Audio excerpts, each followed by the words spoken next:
우리가 믿는 하나님은 어떤 분이신가요? 온 세상을 말씀으로 지으셨는데 너무나 아름답고 조화로울 뿐 아니라 모든 질서를 탕월하게 계획하시고 또 각각의 그 모양과 성질을 다 다르게 구별하여 지으신 지혜의 창조주이십니다. 또 그 모든 것을 통치하여 다스리시는데 우리가 손으로 잡을 수도 없고 또 그 끝과 시작을 알 수도 없는 물과 바람과 이 달과 별을 뜻대로 움직이시는 전지전능한 통치자이시죠. 그리고 그 하나님이 우리를 사랑하셔서 우리의 죄를 사하시고 거룩한 자녀로 인도하시는 바로 아버지 하나님이라는 사실입니다. 우리는 살면서요, 이렇게 새로운 생명이 아름답게 태어나는 것을 보고 또 이 모든 것이 하나도 같은 것이 없음을 보면서 하나님의 그 신비를 깨닫기도 하고 또 날마다 변함없이 떠오르는 이 해와 함께 이 새날을 시작하면서 정말 만물이 때를 따라 피고 지는 이 모든 상황들을 바라보며 통치자 하나님의 신실하심도 묵상합니다.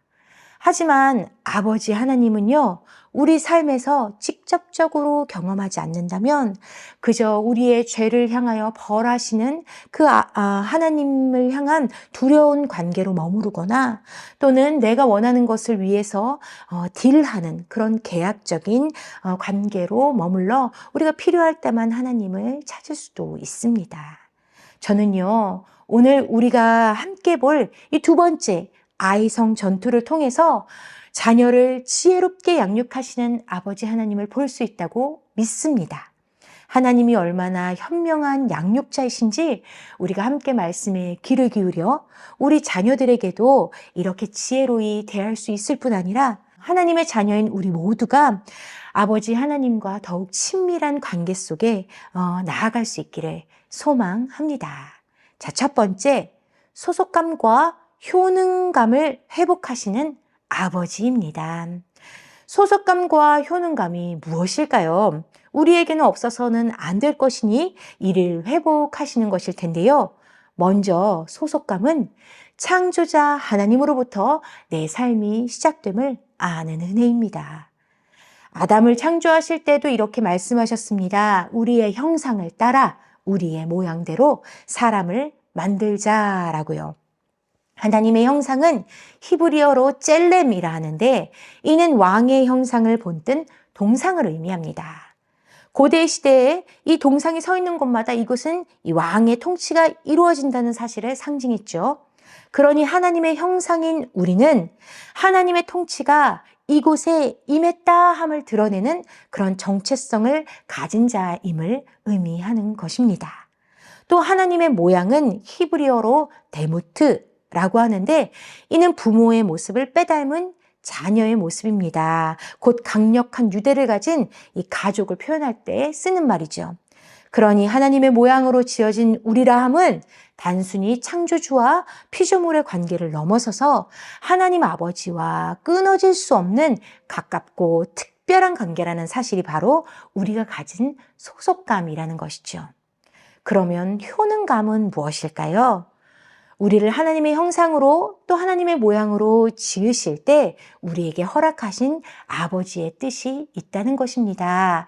다시 말하면 우리가 할 일이 있는 것인데요. 하나님은 우리가 할 일에 합당한 지혜를 주심으로 하나님이 지으신 이 만물에 깃든 하나님의 의미를 깨닫게 하실 뿐만 아니라 이것을 생육하고 번성하여 충만하게 하고 또한 이 땅 가운데 경작하며 지키며 살아가게 하시도록 우리를 부르셨습니다.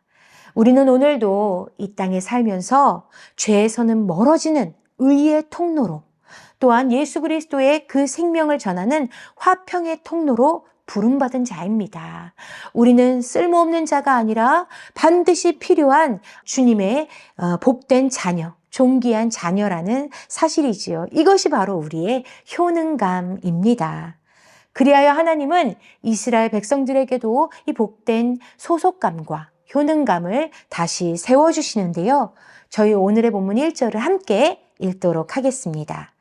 여호와께서 여호수아에게 이르시되 두려워하지 말라, 놀라지 말라, 군사를 다 거느리고 일어나 아이로 올라가라.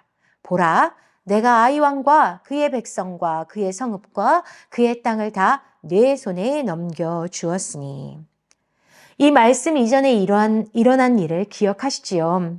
하나님의 물건을 숨긴 아간의 죄가 드러났고 또 그와 그의 자녀들이 아골골짜기에서 죽임을 당했습니다.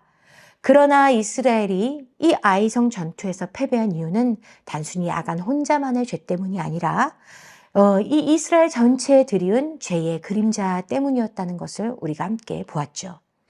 때문에 이스라엘 백성들은 이 아간의 죽음을 보면서 어떻게 이럴 수가 있지? 라고 그를 핍박하거나 그를 잘라내는 것이 아니라 나도 하마터면 저렇게 될 뻔했구나. 그리고 하나님이 이런 우리와 과연 함께 하실까? 우리를 버리는 건 아닐까? 만약 하나님이 우리와 함께 하시지 않는다면 우리는 또다시 패배하고 말 텐데 우리 앞에는 죽음밖에 없구나 라고 하면서 두려움에 떨고 있는 중인 것이죠. 생각해 보십시오. 잠잠히 숨소리만 들리는 적막한 집이 있습니다. 이 침묵은 자녀의 잘못으로 인해서 한바탕 혼이 났기 때문에 이루어진 것인데요. 자녀는 아마 혼자 많은 생각을 하겠지요. 내가 왜 그랬지? 나는 왜 이것밖에 안 되지? 부모님이 나를 용서해 주시기나 하실까? 이렇게 한껏 움츠려 있을 때 그 적막을 깨고 부모님이 자녀를 불러서 아들아, 딸아, 너가 옳은 길로 갈 수 있도록 내가 도와줄게. 힘을 내고 일어나라. 이렇게 말씀해 주신다면 살얼음판 같던 그 분위기는 어느새 다시 용납과 은혜가 가득한 따뜻한 집으로 돌아오게 되겠지요. 그리하여 아버지 하나님은 큰 죄를 범한 이 이스라엘을 향하여 이렇게 말씀하고 계십니다. 두려워하지 말라, 놀라지 말라 하고 말이지요. 이것은 하나님 아버지의 용서의 언어이고 또한 하나님의 동행의 의미를 담고 있기 때문에 지금 이들에게 반드시 필요한 말인 것입니다.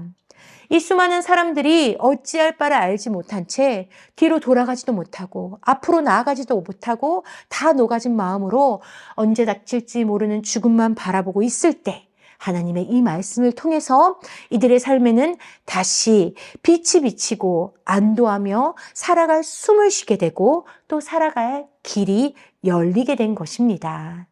또한 하나님의 이 말씀은요, 단순히 이 죄의 형벌을 주고 나서 좀 딱딱해지고 애매한 이 사이를 어떻게든 모면하려고 하는 그러한 위로의 말이 아닙니다. 우리가 앞에서 본 하나님의 자녀이기 때문에 허락하시는 이 소속감과 효능감을 회복하시는 그러한 은혜의 부르심이라는 것이죠. 어리석고 엉성한 자녀라 할지라도 하나님은 우리를 일으키시고 다시 걸어 나아갈 수 있게 하십니다. 그리고 아직도 너희를 향한 나의 약속이 유효하다는 것을 알려주십니다. 이는 우리가 하나님의 자녀이기 때문에 누릴 수 있는 은혜인 것입니다. 하지만 하나님 아버지의 은혜는 이러한 회복에만 있는 건 아닙니다. 바로 이전에 이스라엘 백성들이 다 죄의 그림자에 드리워져 있을 때 그 첫 번째 아이성 전투에서 패배하게 하시고 또 아간에 숨겨진 그 죄들을 드러내셔서 그 죄의 형벌을 내리신 것 또한 아버지의 회초리도 이스라엘이 죄를 떠나기 위해 반드시 필요한 것이었다는 사실입니다. 그들은 이 시간을 통해서 참된 인도자, 나의 보호자이신 하나님이 없이는 이 좌우남북으로 다 뻗은 이 가나안 땅이 우리 눈앞에 있을지라도 우리의 힘과 지혜만으로는 결코 할 수 있는 일이 아무것도 없다는 것을, 또한 어제의 승리도 나의 힘이 아니었다라는 사실을 몸소 깨달을 수 있었기 때문이지요. 그리하여 하나님의 자녀라 하여 우리가 늘 승승장구하는 것이 다 은혜가 아닌 것입니다. 우리가 헛된 길로 갈 때는 하나님이 이를 막으시기 위해 고꾸라지게도 하십니다. 또 우리가 하나님의 계획을 따라 살아갈 때에도 때로는 가로막지 않는 어려움도 있습니다.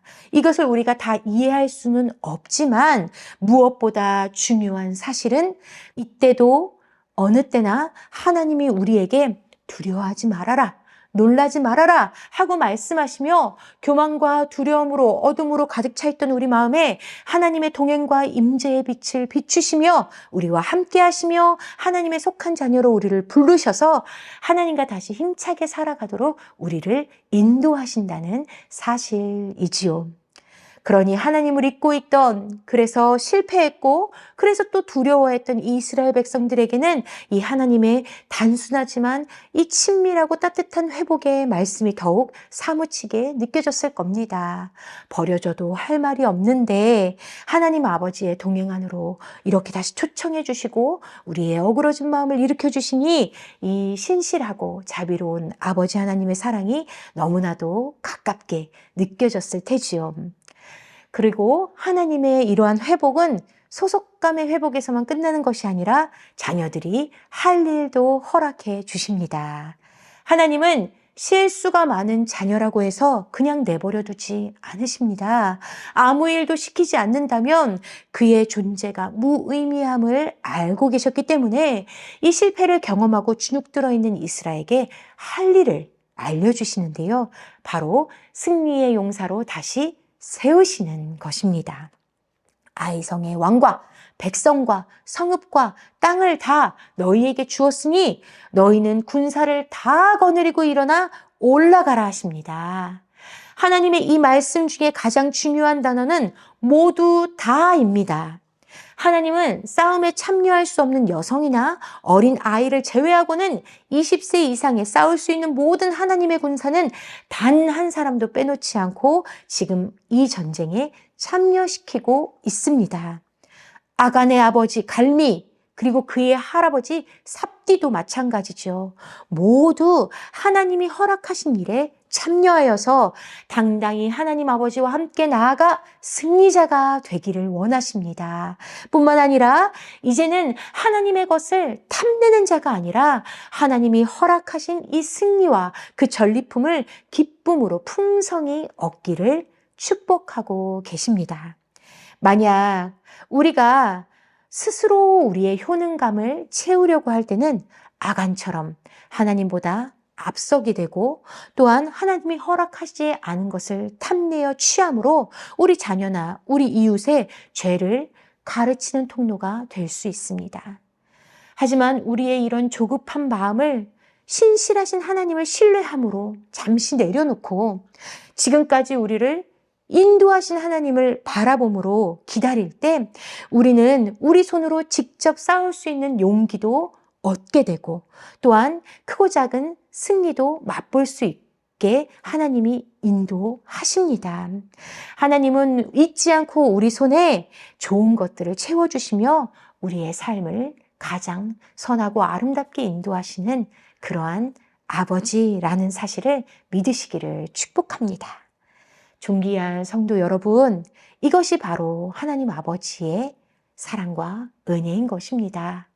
하나님은 비록 우리가 어제 죄에 빠져 있었다 할지라도 다시 오늘 하나님께 속한 자로 부르시고 하나님 일에 참여시키셔서 하나님의 일을 경험하여 하나님의 은혜를 경험하여 회복하게 하십니다. 그러니 우리가 부족하고 연약할수록 더욱 작은 나와 혹은 큰 상황을 바라볼 것이 아니라 이것을 다 아시고 또한 이 모든 것을 다 이기시는 하나님 아버지를 바라볼 수 있기를 축복합니다. 두려워하지 말고 놀라지 말고 오직 하나님의 승리를 향하여 나아가는 여러분들이 되시기를 주님의 이름으로 축복합니다. 두 번째, 회복 탄력성을 길러주시는 아버지입니다. 회복 탄력성이란 실패와 죄에 넘어진 우리가 절망, 후회, 슬픔 이것에 묶여있지 않고 그 자리를 딛고 일어나 살아갈 용기와 힘을 베풀어 주시는 신실한 하나님의 은혜를 의미합니다. 아담과 하와가 범죄한 뒤에 그들은 자신이 벗은 것을 수치스러워하였어요. 그래서 나뭇잎으로 감추었고 하나님의 얼굴을 피하여 숨지요. 하나님은 그들을 부르십니다. 죄를 확인시켜 주시고 죄의 형벌로 에덴을 떠나게 하실 때 그냥 보내셨나요? 아니죠. 가죽옷을 지어 입히셨습니다. 가죽옷은요, 나뭇잎처럼 쉽게 마르지 않습니다. 그들의 수치를 계속 덮어줄 수 있는 안전한 옷입니다. 그리고 가죽은 짐승에게서 취해진 것으로 피를 흘리기까지 그들이 더 이상 죄의 수치 속에 살지 않게 하시는 하나님의 신실한 사랑의 마음인 것이지요. 그리하여 하나님은 이스라엘 백성들에게도 죄의 수치와 그 자책 속에 계속 머물러 있지 않도록 일어설 수 있도록 승리를 약속하시고 또한 그 방법까지 일러주시는데요. 우리 2절을 함께 읽겠습니다. 너는 여리고와 그 왕에게 행한 것 같이 아이와 그 왕에게 행하되 오직 거기서 탈취할 물건과 가축은 스스로 가지라. 너는 아이성 뒤에 복병을 둘지니라 하시니. 아이성 전투에서 승리할 방법이 바로 복병을 두어 적을 속이는 일입니다. 이것은 누가 했던 일이죠? 바로 아간이 하나님을 향해 저질렀던 죄였습니다. 그런데 하나님은 이 방법을 통해서 아이성과의 전쟁에서 승리할 수 있다고 말씀하고 계십니다. 이는 아담과 하와에게 가죽옷을 입혀주셨던 것처럼 더 이상 이스라엘의 그 거짓된 죄를 하나님께서 기억하지 않으신다는 것을 보여주시는 것입니다. 이스라엘의 수치를 승리의 방법으로 사용하심으로 온 이스라엘 안에 드리워져 있던 죄를 덮어주시고 다시 하나님의 말씀에 순종하여 승리하는 기쁨을 되찾도록 하나님이 인도하고 계신다는 것이지요. 그리고 하나님은 이스라엘과 함께 하십니다. 그 실패의 자리를 혼자 일어서서 나아가게 하시는 것이 아니라 하나님의 사랑 안에서 함께 일어날 수 있도록 인도하신다는 것이지요. 아이성은 여리고와 비교하면 아주 작은 성이었어요. 그런데 하나님은 이 성을 이기기 위해서 모든 이스라엘 군사를 다 참여시키시지요. 만약 아간도 하나님을 신뢰하고 아주 잠깐만 기다렸다면 오늘의 승리의 주인공이 될 수 있었을 것입니다. 하나님의 자녀가 누리는 특별성은 내가 바라는 것이면 언제든지 다 이루어져 하는 것이나 아니면 노력도 없이 힘도 들이지 않고 큰 성과를 얻는 요행의 삶이 절대 아닙니다. 하나님의 사랑을 받는 자녀라 해도 공부하지 않으면 점수가 낮을 수밖에 없는 겁니다.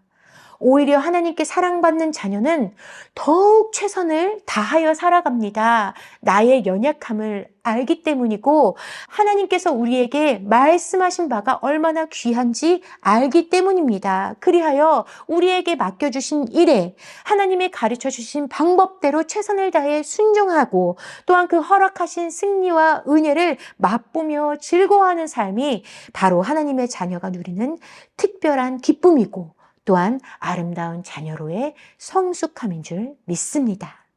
존귀한 아이빗교회 성도 여러분, 우리는 하루 중에도 자주 분주하여 하나님을 잊기도 합니다. 또 내 생각 그리고 내 눈에 지금 보이는 것이 하나님보다 더 확신할 때도 있지요. 하지만 그럼에도 하나님 아버지에게 우리는 수치스러운 자녀들이 아니라 독생자 예수님을 주셔서 우리를 구원하시기까지 하나님의 자녀로 속하게 하시고 또 하나님의 승리에 참여시켜 주시며 단 한 사람도 빠짐없이 죄의 수치를 주님의 은혜로 덮어주신다는 사실을 기억해야 할 것입니다. 그러니 하나님의 사랑을 더욱 신뢰하십시오. 다시 주어진 이 새날 모든 두려움을 벗고 최선을 다해 우리 순종하여 주님을 따르기를 원합니다. 또한 사랑하는 우리 가족들과 우리 공동체가 단 한 사람도 빠짐없이 모두 다 하나님의 그 은혜와 승리를 누릴 수 있도록 우리 서로에게 그 인내와 믿음의 빛을 전하는 자가 되기를 주님의 이름으로 축복합니다. 아멘.